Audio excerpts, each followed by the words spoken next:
నమస్తే మిత్రులారా, నేను మీ శ్రీనివాస్ చౌహాన్ అడ్వకేట్. మిత్రులారా, ఒక కేసులోని విషయం ఏంటి అంటే, ఒక అబ్బాయికి తల్లి చనిపోయింది. తల్లి చనిపోతే తండ్రి ఇంకొక మ్యారేజ్ చేసుకుంటాడన్న ఉద్దేశంతో ఈ అబ్బాయి యొక్క తాత అమ్మమ్మలు ఏం చేశారు అని అంటే, ఆ తండ్రితో ఒక ప్రాపర్టీని ఈ అబ్బాయి పేరు మీద రిజిస్ట్రేషన్ గార్డియన్ గా ఉంటూ రిజిస్ట్రేషన్ చేయించారు. తర్వాత ఈ తండ్రి ఏం చేశాడంటే, ఆ బాబుకు తెలియకుండానే వేరే వ్యక్తులతో కుల్లుడైపోయి ఆ ప్రాపర్టీని అమ్మేసినాడు. సో మైనర్ల ఆస్తిని గార్డియన్ సంరక్షకుడు అమ్మేస్తే మైనరు కేసు వేయడానికి అవకాశం ఉంటుందా అని అంటే, మిత్రులారా, మన దేశంలో లిమిటేషన్ యాక్ట్ అనే చట్టం ఉంది. ఈ లిమిటేషన్ యాక్ట్ చట్టం ప్రకారంగా ఏ కేసు ఎప్పుడు వేయాలి, ఎంత కాల వ్యవధి లోపు వేయాలి అని చెప్పే చట్టమే ఈ limitation act.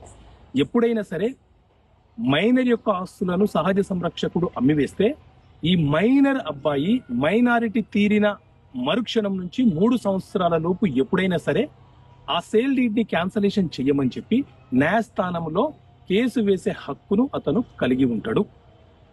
Okay friends, thank you. జై హింద్. నమస్తే మిత్రులారా, నేను మీ శ్రీనివాస్ చౌహాన్ అడ్వకేట్. మిత్రులారా, ఒక కేసులోని విషయం ఏంటి అంటే, ఒక అబ్బాయికి తల్లి చనిపోయింది. తల్లి చనిపోతే తండ్రి ఇంకొక మ్యారేజ్ చేసుకుంటాడన్న ఉద్దేశంతో ఈ అబ్బాయి యొక్క తాత అమ్మమ్మలు ఏం చేశారు అని అంటే, ఆ తండ్రితో ఒక ప్రాపర్టీని ఈ అబ్బాయి పేరు మీద రిజిస్ట్రేషన్ గార్డియన్ గా ఉంటూ రిజిస్ట్రేషన్ చేయించారు. తర్వాత ఈ తండ్రి ఏం చేశాడంటే, ఆ బాబుకు తెలియకుండానే వేరే వ్యక్తులతో కుల్లుడైపోయి ఆ ప్రాపర్టీని అమ్మేసినాడు.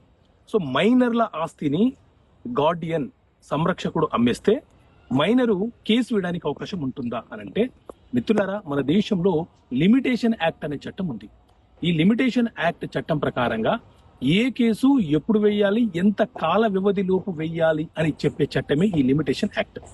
ఎప్పుడైనా సరే మైనర్ యొక్క ఆస్తులను సహజ సంరక్షకుడు అమ్మివేస్తే ఈ మైనర్ అబ్బాయి మైనారిటీ తీరిన మరుక్షణం నుంచి 3 సంవత్సరాల లోపు ఎప్పుడైనా సరే ఆ సేల్ డీడ్ ని క్యాన్సలేషన్ చేయమని చెప్పి న్యాయస్థానంలో కేసు వేసే హక్కును అతను కలిగి ఉంటాడు. Okay friends, thank you. జై హింద్.